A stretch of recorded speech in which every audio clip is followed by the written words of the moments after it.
Bapak Ibu lihat di Arab Saudi, mereka kerja santai, duit banyak.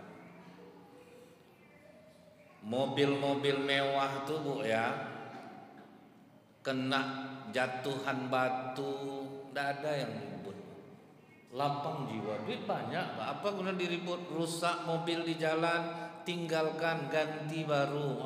Itu duit banyak. Motor Harley 750 juta tutup pakai spanduk depan rumah. Nggak berharga bagi mereka.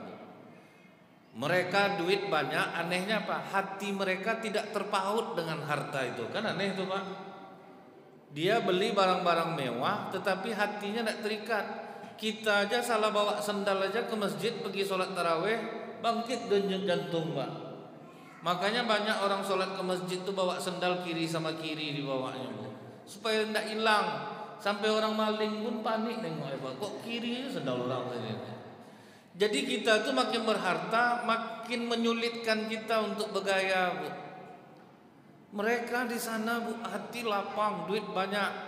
Rahasianya apa rupanya Bu? Ada seorang pengusaha baja di Serang Banten Pak, pas dia naik haji Bu ya, diperhatikannya lah, kok lapang-lapang lah jiwa orang di sini. Mukanya jernih-jernih, duit banyak.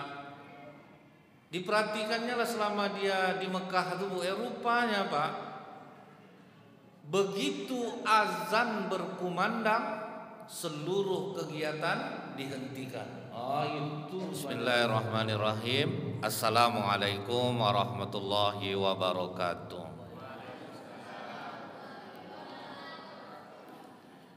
Innal hamdalillah nahmaduhu wa nasta'inu wa nastaghfiruh wa na'udzu billahi min syururi anfusina wa min sayyiati a'malina. May yahdihillahu fala mudhillalah wa may yudlil fala hadiyalah. Asyhadu an la ilaha illallah wahdahu la syarikalah wa asyhadu anna Muhammadan abduhu wa rasuluh. Allahumma shalli wa sallim wa barik ala hadzal nabiyil karim wa ala alihi wa sahbihi ajmain. Yang sama-sama kita muliakan Ibu Hajah Liswarti selaku tokoh masyarakat di kecamatan kita ini. Yang saya hormati Bapak Ketua Masjid Nurul Huda beserta pengurus. Yang saya hormati kembali Pak RW juga Bapak Ketua.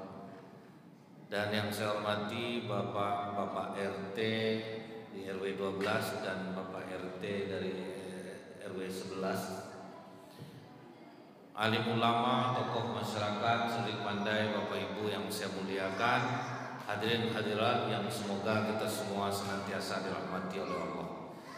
Kembali kita mengucapkan alhamdulillahirabbil alamin, bersyukur kita kepada Allah di tengah kesibukan Bapak Ibu semua. Mungkin ada yang belum makan tapi menyempatkan hadir di masjid kita ini. Semoga setiap langkah kaki Bapak Ibu ini dibalas Allah dengan pahala yang berlipat ganda. Bersolawat kita kepada Rasulullah SAW dengan ucapan Allahumma sholli ala Muhammad wa ala alihi wasallim. Semoga dengan ringan lisan kita ini bersolawat kita mendapatkan syafaat di yaumil akhir kelak. Judul yang diberi malam hari ini, tip rumah tangga yang harmonis agar bermanfaat bagi masyarakat. Kalau kita lihat di pengadilan agama saat ini, Pekanbaru ini termasuk tertinggi di Indonesia tingkat perceraian. 901 kasus itu sebelum Covid. Kalau sekarang tentu lebih lagi. Dan anehnya itu Bapak Ibu, 80% yang mau bercerai itu orang kaya Pak, bukan orang miskin. Jadi itu Bu ya, dulu kan kita banyak mengatakan karena faktor ekonomi banyak perpisahan, ternyata enggak. 80% yang mau bercerai itu orang kaya, tapi di mana letak kenaknya itu Bu? Karena jauh dari agama. Nah, ini agama nih tiangnya nih Bu. Orang yang jauh dari agama sekalipun hidupnya kaya raya, maisatan dongka, hatinya akan sempit. Bahkan ada ibu-ibu di Pekanbaru, ibu pembantunya aja 8 orang. kurang kaya apa suaminya tuh, Pak. Mau pisah ya. Sampai waktu itu saya bilang sama ibu tuh, banyak perempuan di Pekanbaru nih mimpi menjadi ibu nih Bu. Ibu malah mau pisah. Saya yang mengalaminya Ustaz. Saya memang bergelimang harta, tapi hampa rasanya. Pada awal-awal kita bahagia Ustaz, mau apa aja kita mau. Tapi suami saya tuh tidak pernah sholat Ustaz. Bahkan dia sering sombong sama saya. Aku walaupun tidak sholat, kau tengok bisnis aku maju. Berebut bank minta aku makai duitnya. Kau tengok orang rajin-rajin sholat di masjid tuh, imam paripurna aja udah 3 bulan tak gajian. Betul lah Pak. Udah lari suara muazzin waktu itu Pak, 3 bulan tuh. Tak cair duitnya kan Bu. Saya pun heran kok rendah aja suara muazzin azan. Biasa agak tinggi sedikit. Rupa belum cair Pak. Suara imam pun udah rendah aja Pak. Tapi begitu masuk Ramadan pertama kalau tidak salah saya tuh tinggi balik suara muazzin. Ini cair nih, berarti udah cair. Memang iya. Karena orang banyak nganggap Bu, kalau kita rajin sholat tuh hidup kita kaya raya. Salah besar kita Pak. Ternyata dalam keadaan kekurangan pun apabila kita bersyukur, buktinya orang ramai juga datang ke masjid walaupun hidupnya susah. Nah ibu itu suaminya orang kaya, apa yang mau dia beli dapat, tetapi hidupnya menderita. Sampai dia bilang, Bu, saya Ustaz dapat suami soleh, bisa membimbing saya ke akhirat, walaupun dia miskin, nikah saya sama dia. Hampir saya daftar Pak. Baru teringat saya udah punya istri, agak pelupa dengan dengar yang macam itu Pak. Spontan aja perasaan apa tuh simpati itu keluar. Tapi enggak, itu saya bercanda ya Pak. Begitulah makin percaya dirinya kita, ternyata yang kita butuhkan dalam rumah tangga adalah kedekatan kita dengan Allah. Walaupun hidup bahagia secara harta, tapi jauh dari agama tidak akan mendatangkan kebahagiaan. Dan pengalaman saya yang kedua Bu, saya pernah diundang ceramah oleh ibu-ibu. Dia punya restoran. Kalau kita pikir kan berarti hidupnya sangat mapan lah tuh Pak. Saya pas ke rumah dia tuh Bu, nengok indah bangunan rumah itu, sempat juga saya menghayal. Sempat saya punya rumahnya macam film India, saya sama istri saya sembunyi balik tembok tuh, keluar tembok sana, udah terbayang tuh Bu. Rasanya tuh bahagia Pak, punya rumah sebesar itu. Tapi ternyata Bu, apa kata ibu tuh sama saya? Pertama dia macam meninggi ke saya. Ustadz, saya mau nanya katanya, kenapa orang rajin sholat tuh hidupnya miskin-miskin, dan kenapa orang yang tidak sholat itu hidupnya kaya-kaya? Jadi saya bilang, miskin dalam Islam itu Bu, orang yang selalu merasa kekurangan, itu miskin. Orang kaya dalam Islam selalu merasa hidupnya cukup. Ibu sudah punya harta sebanyak ini, masih kurang atau sudah cukup? Masih kurang Ustaz, berarti ibu miskin. Nah itu ukurannya itu Pak. Merasa kekurangan dia, berarti hidupnya miskin. Kalau dia sudah cukup, berarti dia kaya, berarti itu masalah perasaan. Kenapa itu yang ibu tanyakan ke saya? Kata ibu itu, saya ini tidak pernah sholat selama ini Ustaz, tapi bisnis saya maju. Apa-apa bisa saya beli. Sampai saya berpikir tidak perlu saya agama dirasain. Tapi akhirnya kena saya Ustaz. Saya merasa hidup saya kaya raya itu membuat suami makin sayang sama saya. Rupanya mungkin ada yang hilang bakti seorang istri kepada suami. Sehingga suami saya waktu reuni Ustaz, nikah dia akhirnya dengan kawan lama yang orangnya biasa-biasa saja. Berarti ternyata harta tidak bisa membeli kebahagiaan. Nah, itu yang harus kita kunci dulu tuh Pak. Karena kalau soal hidup kaya raya Bu, Jepang maju ekonominya, tapi tingkat bunuh diri nomor 1 di dunia.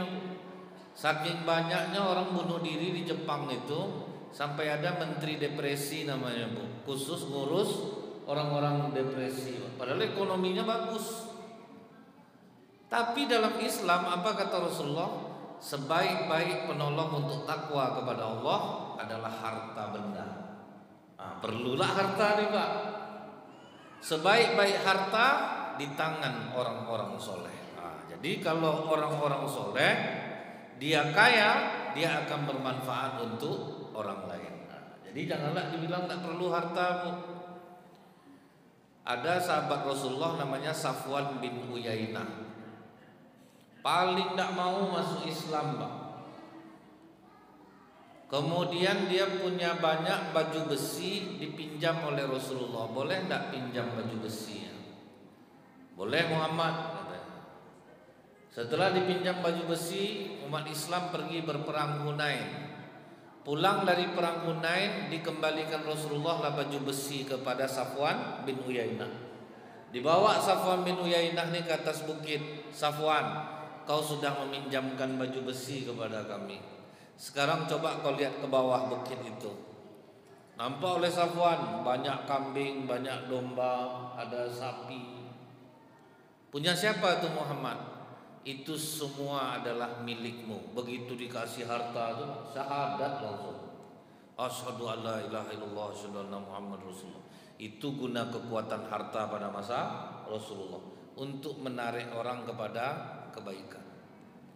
Jadi perlu nih Pak, harta di tangan orang-orang soleh. Masjid Ittihadul Ummah, Masjid Nurul Yakin, itu cara narik jamaah pakai perut Pak. Sekali sebulan tuh Bu, buat gulai kambing. Kemudian diumumkan jauh-jauh hari menu makan kita tabligh akbar gulai kambing. Kemudian pas giliran saya waktu itu Pak, November 2022, Ahad pertama subuh, hujan selebat-lebatnya. Saya yakin tidak akan ada orang datang nih. Selebat itu, hujan selebat itulah jamaah hadir Pak, ramai. Itu ibu-ibu itu udah bawa Tupperware masing-masing untuk nyalin lah Pak. Jadi memang Bu ya, menarik orang lewat perut itu tuh berlaku dalam Islam, tapi ditarik untuk kepada hal kebaikan. 10 sahabat Rasulullah yang dijamin masuk surga itu rata-rata miliarder Pak. Mau siapa kita bilang? Utsman bin Affan, Abdurrahman bin Auf, Tolha, itu miliarder, orang-orang kaya. Karena kalau orang kaya di dalam Islam ini dia bisa bermanfaat untuk orang lain. Jadi ini penting juga kita berpikir juga nih Pak, untuk menarik orang lewat perut kepada kebaikan. Tapi ada waktu itu masjid Bu, dijaga gulai kambingnya. Saya tanya ngapa dijaga gulai kambingnya Bu? Selesai sama ibu-ibu ini kok ditinggal Ustaz. Jadi jangan disalin dulu Bu sebelum selesai acaranya. Saya kena hari itu, saya pas ceramah di suatu daerah. Di depan saya tuh Bu ada buah lengkeng, salak, kemudian ada jeruk, ada anggur pakai plastik. Saya tinggal beruduk, selesai Pak. Balik saya tidak ada lagi Bu, tidak ada tersangkanya. Wajah ibu itu polos semuanya. Tidak tahu saya di tas siapa, karena tas ibu itu besar-besar. Jadi pentingnya harta itu penting Bu. Makanya jangan dibilang kalau kita ditakdirkan Allah ini miskin tetap miskin, enggak. Kalau kita ditakdirkan Allah miskin, cari takdir kaya. Ditakdirkan Allah sakit, cari takdir sembuh. Cuman kebanyakan kenapa kita tetap miskin? Karena kita bangga jadi orang miskin. Contoh nih Bu ya, ada pengusaha rajin sholat di Pekanbaru nih Bu. Dia kalau habis sholat jamaah itu Pak, suka nyandar dia ke dinding nih. Diperhatikannya orang sedang zikir, diperhatikannya orang sedang doa. Nampak muka orang sedih ketika berdoa, itu dipanggilnya nanti itu Bu. Ada masalah apa kamu? Listrik belum bayar Pak Haji. Belum pakai token kamu lagi? Belum, itu mau dicabut PLN. Berapa? 1,5. Yaudah nanti saya bayarkan. Penting kamu rajin sholat ya. Tuh Bu. Kamu apa masalah? Baru pindah jualan Pak Haji dari Jalan Tengkumar ke Sudirman. Jadi banyak pelanggan tidak tahu udah berapa hari ini tuh makan aja modal. Saya pinjamkan kamu uang 10 juta tanpa bunga, kamu ansur per bulan. Itu guna orang kaya. Cuman Bu, semenjak Pak Haji itu suka bantu orang, asal ada Pak Haji itu di masjid, sedih aja zikir orang di masjid. Itu yang saya maksud bangga jadi orang miskin itu Bu. Makanya rezeki kita tidak naik-naik karena kita mentalnya mental pengemis jadinya Pak. Ini yang menghancurkan rezeki kita tuh. Jadi kita tuh butuh kekayaan, tapi gunakan kekayaan itu kepada jalan kebaikan. Nah itu Bu ya, bukan tidak bolehlah kita kaya, kita perlu kaya. Jadi sebaik-baik harta di tangan orang-orang soleh. Berarti Bapak Ibu dikuatkan dulu agamanya, kedekatan kita kepada Allah. Apa kata Allah Pak? Wa'mur ahlaka bis sholat, dan perintahkanlah keluarga kalian untuk sholat. Wastabir alaiha, dan bersabarlah di atasnya. La nas'alukar rizqo, kami tidak minta rezeki kepadamu. Nahnu narzukuk, kami yang ngasih kalian rezeki. Jadi ingat dulu ya, orang yang sholat itu rezekinya Allah yang antar Pak. Bapak Ibu lihat di Arab Saudi, mereka kerja santai, duit banyak. Mobil-mobil mewah tuh Bu ya, kena jatuhan batu, tidak ada yang ribut. Lapang jiwa, duit banyak Pak. Apa guna diribut? Rusak mobil di jalan, tinggalkan, ganti baru. Itu duit banyak. Motor Harley 750 juta tutup pakai spanduk di depan rumah tuh Pak. Tidak berharga bagi mereka Bu. Mereka duit banyak, anehnya Pak, hati mereka tidak terpaut dengan harta itu. Kan aneh tuh Pak.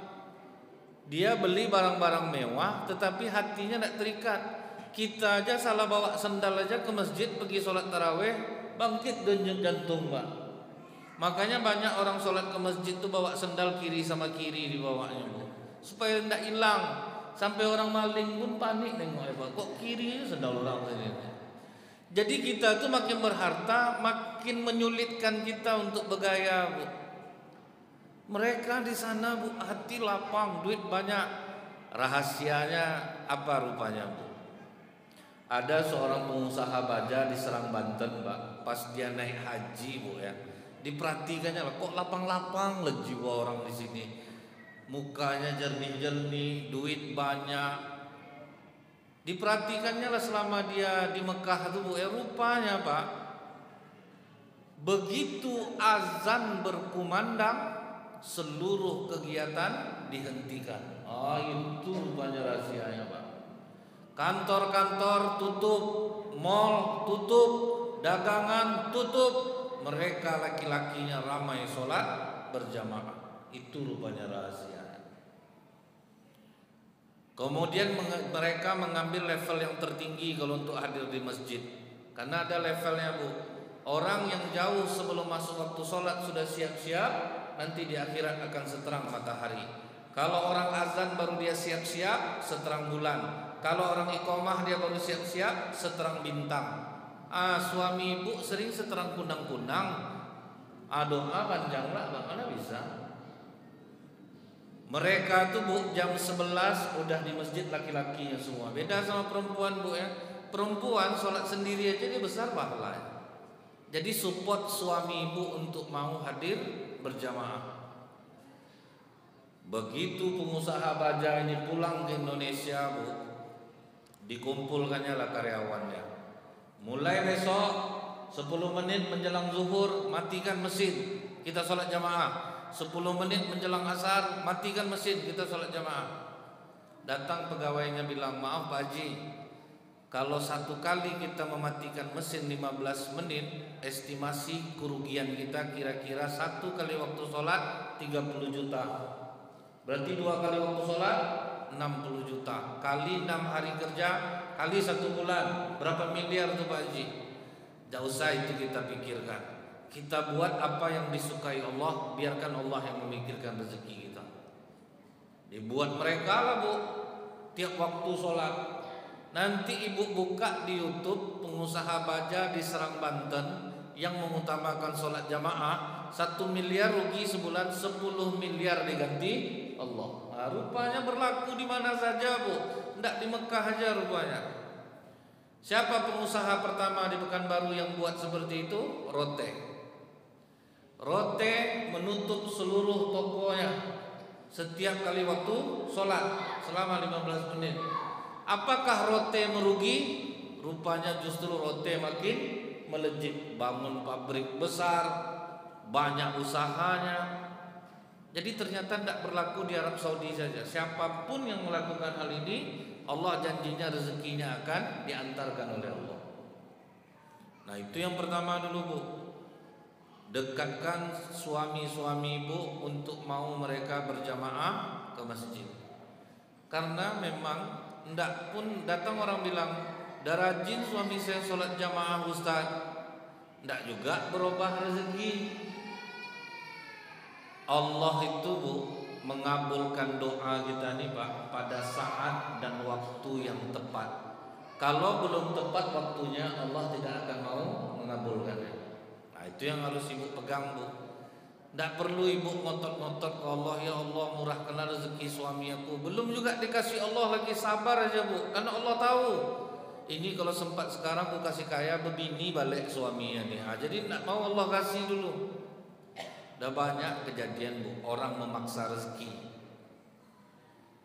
Jadi dia bilang, ibu ini cerita ke saya, Ustaz suami saya bisa duduk di jabatan itu Ustaz, tapi bayar sekitar 200.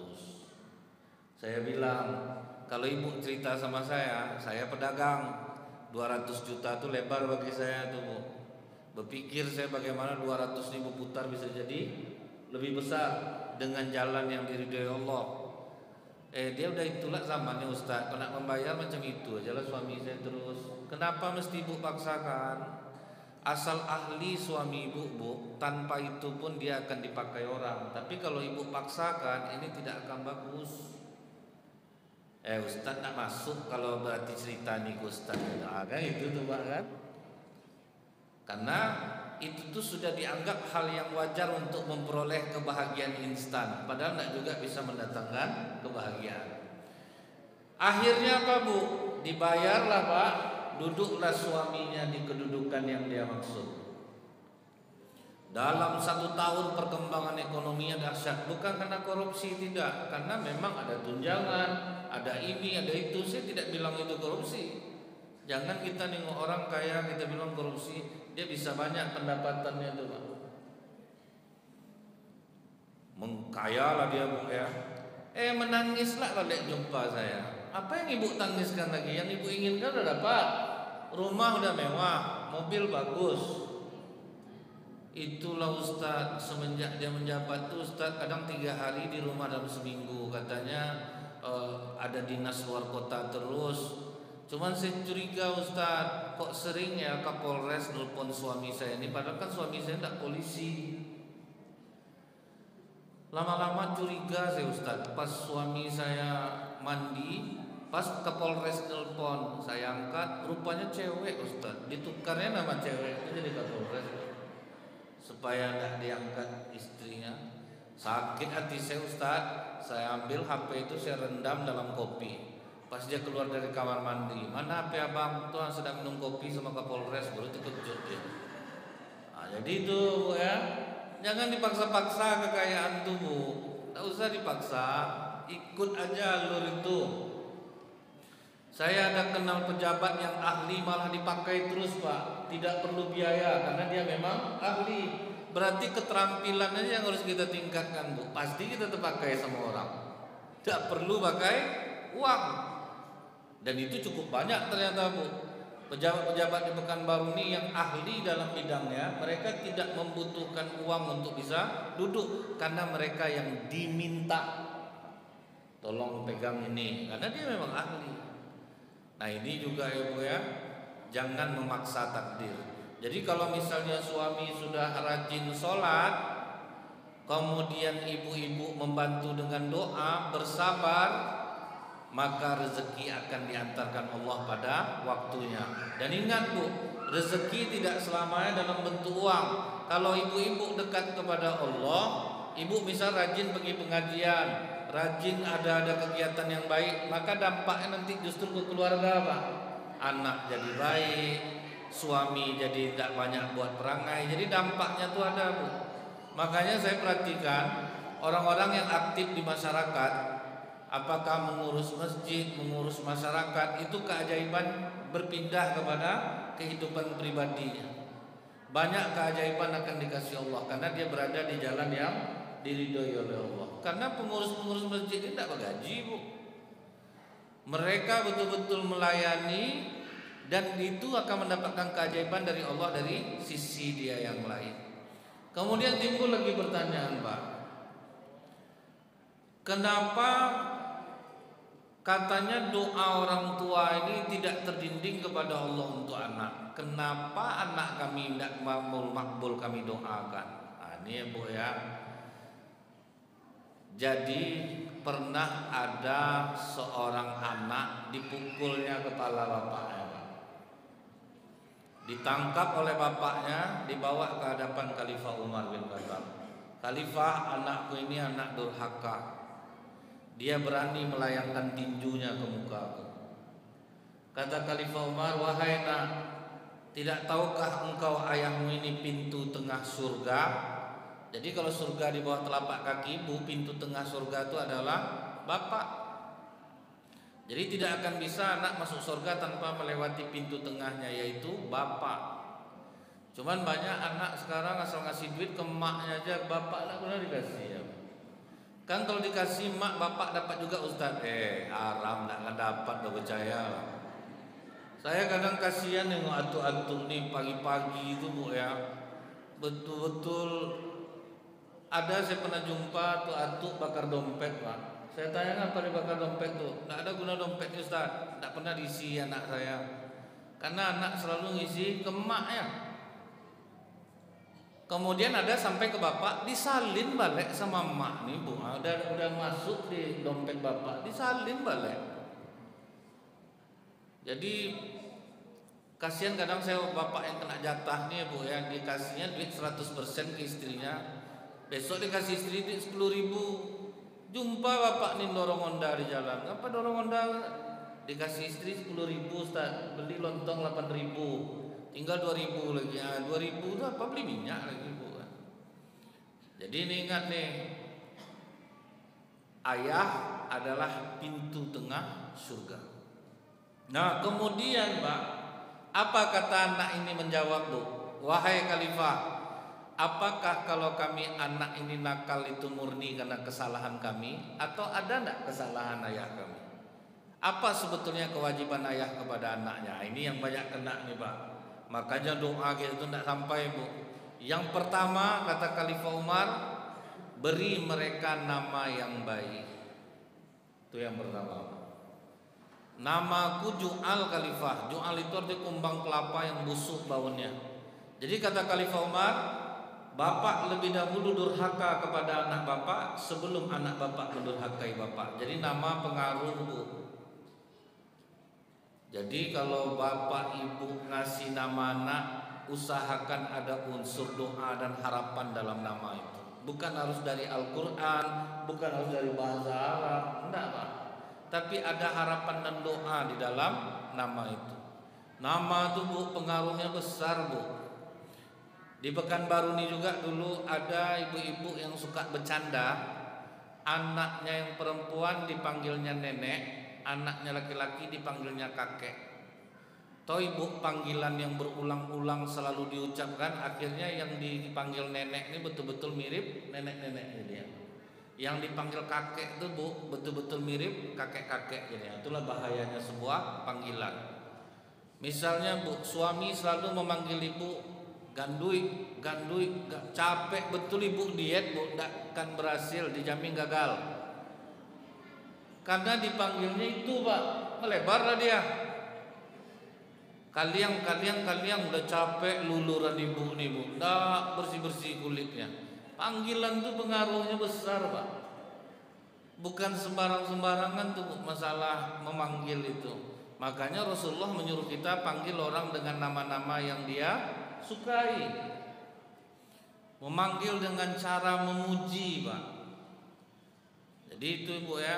Bahkan dalam rumah tangga itu Bu, ada kebohongan yang dihalalkan, yaitu memuji pasangan. Itu dianjurkan bohong, tidak boleh jujur Bu.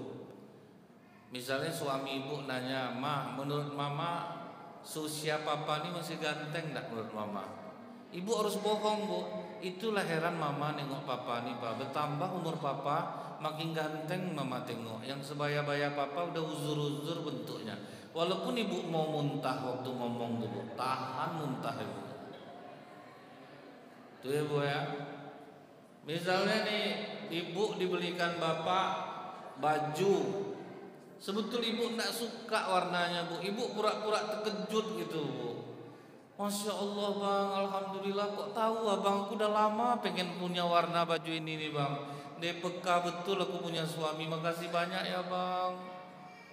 Gotong royong Ibu bawa baju itu, olahraga, main poli itu juga Ibu bawa, ke pasar, tidur. Jadi hati suaminya senang, dia dihargai betul pemberian aku, dipakai setiap hari. Padahal Ibu memakainya tiap hari supaya cepat hancur Bu. Karena Ibu muak nengok warnanya. Itu kebohongan yang sangat dianjurkan di dalam rumah tangga. Tidak boleh jujur. Ibu dapat suami terlalu jujur Bu, sakit hati Bu. Ibu udah capek dandan, "Pak, udah cantik Mama." Macam badut malu orang jalan sama awak tuh. Bikin malu sebiasa lah kayak tidak sakit hati Bu. Ibu udah capek masak enak Bang, pahit. Makanya itu Bu, itulah kebohongan yang dihalalkan Bu. Nah jadi itu Bu ya, kasih anak Ibu nama-nama yang baik, yang punya makna-makna yang bagus, karena itu akan mempengaruhi jiwanya. Yang kedua, beri dia air susu ibu. Ini Bu ya, apa kata Rasulullah Pak? Jangan makan daging 3 hari berturut-turut, bisa pindah sifat hewan itu ke kita. Jadi kalau Idul Adha, hari ini kita makan daging, besok telur dadar dulu, besok makan daging balik, besok ikan dulu. Kalau berturut-turut Bu, bisa pindah sifat hewan itu ke kita. Siapa yang makan daging onta, hendaklah geruduk, kata Rasulullah, karena onta pendendam. Bagaimana kalau anak Ibu dikasih susu sapi dari kecil, dari nol? Pindah enggak sifat sapi itu Bu? Makanya payah melarang anak-anak sekarang Pak. Jangan main game, besok sekolah, keluar lenguh sapinya Bu. Mirip betul macam lenguh sapi itu Pak. Itulah perpindahannya itu Pak ya. Bahayanya itu Bu. Coba lihat Idul Adha, ramai anak-anak dekat sapi itu kan, karena dia terasa Bu, ada hubungan dia. Dia itu terasa Pak. Di Mekah pun tidak ada anak-anak kecil main dekat sapi itu. Di Indonesia nih lah ditunggui Pak, dari 2 hari dia datang tuh Bu, situ aja main anak-anak, karena dia terasa inilah bangsa mak aku yang menyusukan aku dari kecil, ada hubungan dia. Saya takut salah Bu, saya tanya sama dokter anak di awal bros, "Dok, ada perempuan yang tidak keluar air susunya?" Ketawa dokter tuh, "Ustadz, Allah kalau sudah kasih anak ke seorang perempuan, pasti sudah disiapkan Allah makanannya. Tak mungkin tidak dikasih Allah. Cuman ada yang lambat keluarnya Ustaz. Biarkan aja bayi itu mengisap, pasti keluar. Cuman ibu-ibu ini tidak sabar, dehidrasi nanti anak saya dokter." Akhirnya mulai dikasih susu bantu. Tapi apakah tidak boleh dikasih susu kambing atau susu sapi? Yang dikasih itu emaknya Bu, untuk memperbagus air susunya. Jadi bukan anaknya. Jadi seharusnya minum susu sapi, susu kambing itu emaknya. Itu untuk memperbagus kadar air susunya Bu. Jadi kalau kita Bu ya, ngasih air susu ibu ke anak, hubungan batin antara ibu dan anak itu kuat. Ibu-ibu yang menyusukan bayi pasti tahu, kemanapun ibu pergi meninggalkan bayi di rumah, pasti tahu kapan dia haus. Betul enggak Bu? Dikasih Allah alarm Pak, mengeras dadanya, menetes airnya, sakit dada ibu. Betul kan Bu ya? Anak aku haus. Kalau sekarang kan dada sapi yang mengeras Bu, terasa sama sapi ini. Anak aku haus. Itu. Jadi usahakan kasih air susu ibu. Tapi ibu tahu enggak, ada pengaruh yang lebih besar lagi ibu. Kenapa doa-doa ibu tidak dikabulkan oleh Allah? Ibu harus tahu, di zaman Rasulullah, ibu-ibu yang menyusukan anak itu mereka sengaja mencari ibu-ibu yang berakhlak baik, Bu. Makanya tidak mau mereka nyusukan di Mekah. Dicarinya ibu-ibu Bani Sa'ad. Kenapa, Bu? Ibu-ibu Bani Sa'ad itu, Bu, tidak pegunjing, Bu. Mereka itu hidup miskin, jadi sibuk bertani. Jadi tidak ada mencerita-ceritakan orang nih, Bu, menceritakan buruk orang nih, tidak ada. Makanya air susu mereka itu, Pak, air susu dari hati yang baik, Bu. Makanya banyak orang menyusukan anak kepada Bani Sa'ad. Nah sementara, Bu, ibu-ibu kita nih sedang menyusu begunjing, Bu. Gimana coba mau dapat anak yang soleh dan soleha? Dan ibu harus tahu nih, Bu, ya, Rasulullah mengatakan, atadruna minal muflis? Tahukah kalian orang yang bangkrut? Kata para sahabat, tahu ya Rasulullah, orang yang punya banyak harta kemudian habis. Kata Rasulullah, bukan. Orang besok di hari kiamat datang bawa sholat, puasa, zakat, haji, tapi dia pernah menggunjing si anu, menuduh si inu, bertengkar sama si anu. Akhirnya seluruh pahalanya itu diberikan kepada orang yang dia zolimi. Makanya doa kita tidak terkabulkan, Bu. Sebab Indonesia ini, Pak, negara nomor 2 penggunjing di dunia. Itu, Bu, paling kepo, suka ingin tahu urusan orang tuh, Bu, tinggi kita Indonesia ini. Makanya kita pegunjing, gimana doa kita mau dikabulkan oleh Allah, Pak. Dan pegunjing itu, Bu, bukan ibu-ibu aja, bapak-bapak pun pegunjing juga, Bu. Cuman beda gaya aja sebetulnya. Bapak-bapak ini parah juga pegunjing nih, Bu. Saya kalau dengar bapak-bapak bilang, maklum aja lah kita mulut ibu-ibu, padahal bapak ini parah juga, Bu. Cuman ibu-ibu kelebihannya, dia bisa begunjing tanpa suara, jarak-jarak 5 meter, tapi tahu maksudnya. Itu tuh yang tidak putus sama laki-laki, Pak. Dia jarak 5 meter, Bu, pakai gini-gini, bisa paham. Itu tuh yang tidak masuk di otak kami ini. Jadi itu, Ibu, ya, itulah yang menyebabkan kenapa doa kita tidak dikabulkan oleh Allah. Karena kita pun tekor, Pak.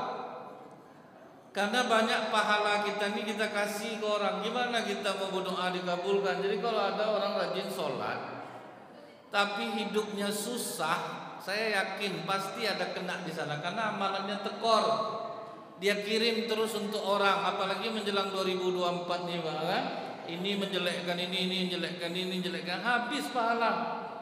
Selesai pahala sekali, Bu. Bagaimana doa kita mau dikabulkan oleh Allah? Karena sudah kita pindahkan ke orang semua pahala kebaikan kita. Makanya banyak orang tua bingung. Katanya doa orang tua itu tidak terdinding sampai kepada Allah. Tapi buktinya saya sudah rajin berdoa, tapi buktinya doa saya tidak dikabulkan oleh Allah. Salah satunya disebabkan kita ini suka begunjing. Nah, di Arab Saudi, Bu, ya, paling payah mancing orang begunjing itu, Pak. Saya pernah coba mancing orang begunjing, Bu. Saya nanya ke orang sana, apa yang menyebabkan pengawal Raja Salman mati? Jawabannya doa seluruhnya, Pak.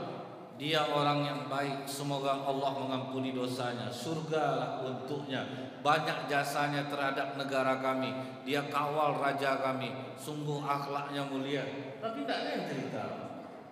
Kalau kita tuh, Bu, dia kayak mana ceritanya? Kak, duduklah kau dulu, minum teh lah kita, ya. Itu panjang tuh, lama begunjingnya. Gimana coba doa kita mau dikabulkan oleh Allah?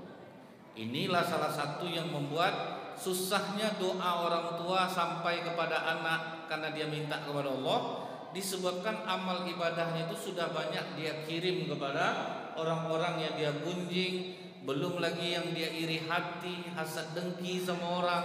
Gimana rumah tangga mau harmonis, Bu? Nampak tetangga masuk pasirnya 2 truk, tidak tidur dia malam tuh. Bang, abang jangan tidur malam nih, Bang, ya. Ngapa gitu? kita bahas harta seorang sebelah nih bang. Dia kemarin baru merehab dapur nih, datanglah pasir 2 truk lagi. Bayangkan bapak, itu yang mau dikajinya tuh. Gimana coba doa kita mau dikabulkan tuh? Saya kadang Bu ya, kalau hadir di majelis taklim ibu-ibu, kadang nampak ibu-ibu ini ada geng-gengnya Pak. Tapi ini alhamdulillah karena numpuk, nampak Bu. Dia biasa nampak tuh Bu, 5 orang nyandar sebelah sini, itu lain gengnya tuh Bu. Tuh nanti di tengah adalah sekian orang, itu lainlah gengnya. Tuh ibu-ibu sebelah sana nanti adalah gengnya Pak. Adalah nenek-nenek satu duduk depan saya Bu, tidak ada gengnya Pak. Rupanya ibu tuh peka Bu, maka tidak ada gengnya. Kita Bu ya, kalau duduk di depan nih nampak semuanya Pak. Jadi yang bermusuhan tuh ketahuan Bu. Misal masuk nanti musuhnya, ibu yang itu dicongkelnya kawannya, kan nampak dari depan nih Bu. Kemudian Bu ya, kalau membahas orang itu paling senang nampaknya Bu. Saya ingat, saya dipesankan sama ketua majelis taklimnya, Ustaz, nanti ceramahnya setengah jam aja, karena kita mau menjenguk suami ibu ini baru pulang dari rumah sakit. Diumumkanlah sama ketua majelis taklimnya, ibu-ibu selepas pengajian nanti kita mengunjungi suami ibu ini pulang dari rumah sakit. Sebelumnya kita persilahkan pada Ustadz untuk menyampaikan tausiahnya. Saya duduk, ibu ketuanya ini kan turun Pak. Nampak sama saya di depan tuh Bu. Pas dia turun, ibu yang di bawah tuh nanya, sakit apa Kak? Begunjing setengah jam saya ceramah tuh Bu. Sesekali ditengok ibu tuh saya Bu. Nampak dari depan nih Pak. Cuman saya memang tidak mau melarang Bu. Karena kalau saya misalnya saya tegur ibu, saya besar dosanya Bu, karena saya mempermalukan ibu di depan orang ramai. Makanya kalau saya ceramah Bu, seribut apapun orang tidak ngaruh sama saya gitu Bu. Karena kalau saya tegur, dosa saya besar Pak. Tersinggung orang. Misalnya anak-anak lari-lari gitu, saya tidak pernah mau negur Bu. Karena kalau ditegur anak itu Pak, perasaan orang tuanya yang hancur, betul tidak Bu? Saya pernah lu ceramah Bu ya, satu ibu bawa satu anak, satu nenek bawa satu cucu, macam PAUD masjid itu Pak. Yang membuat saya terkejut tuh Bu, keluar kepala anak kecil dari bawah meja. Itu saya tidak tahu kapan dia masuk dalam tuh, itu sentak saya. Jadi dia Bu ya, ibu harus tahu sekarang apa yang menyebabkan doa ibu tidak terkabul. Perasaan iri hati, hasad dengki sama orang. Habis semua amalan tuh, seperti kayu bakar yang dimakan oleh api. Makanya doa tidak sampai karena kita tekor. Ibu bantai tidak menggunjing satu hari Bu. Yang pertama ibu rasakan apa? Jiwa ibu mulai agak longgar, bernapas agak lebih enak dulu. Saya kalau lihat ibu-ibu pengusaha ngumpul Bu, makanya Bu ya, kenapa ibu-ibu sosialita ini kaya-kaya ya, walaupun mereka jauh dari agama. Saya duduk Pak di rumah makan, ini ibu-ibu sosialita, rupa mereka tidak pegunjing Bu, karena mereka ceritanya bisnis Pak. Jadi dia tidak ada gunjing orang Bu. Kalau kita kan duduk itu yang kita bahas tuh nanti berbisik-bisik gitu kan Bu ya. Itu pakai gaya-gaya Bu, menepuk-nepuk paha. Dia yang membuat ibu-ibu ini begunjing kalimatnya satu Bu, masa iya. Itu tuh yang memperpanjang tuh Pak. Kakak udah tahu enggak Kak, suami ibu apa udah 5 hari enggak pulang? Masa iya? Gara-gara masa iya tuh enggak masak-masak Bu. Jadi ini kurang-kurangi Bu ya, kita ini udah bersyukur Bu bisa keluar. Jadi jangan kita sampai gunakan lisan kita untuk mengirim amal ibadah kita kepada orang lain. Karena itu itulah yang membuat doa kita terdinding sampai kepada Allah. Mudah-mudahan kita mendapatkan rumah tangga yang harmonis, rumah tangga yang sakinah mawaddah warahmah. Kemudian kita mulai mengintrospeksi diri di mana kita kena selama ini. Mudah-mudahan yang sedikit ini bermanfaat. Lebih kurang saya mohon maaf. Subhanakallahumma bihamdika asyhadu an la ilaha illa anta astaghfiruka wa atubu ilaik. Assalamualaikum warahmatullahi wabarakatuh.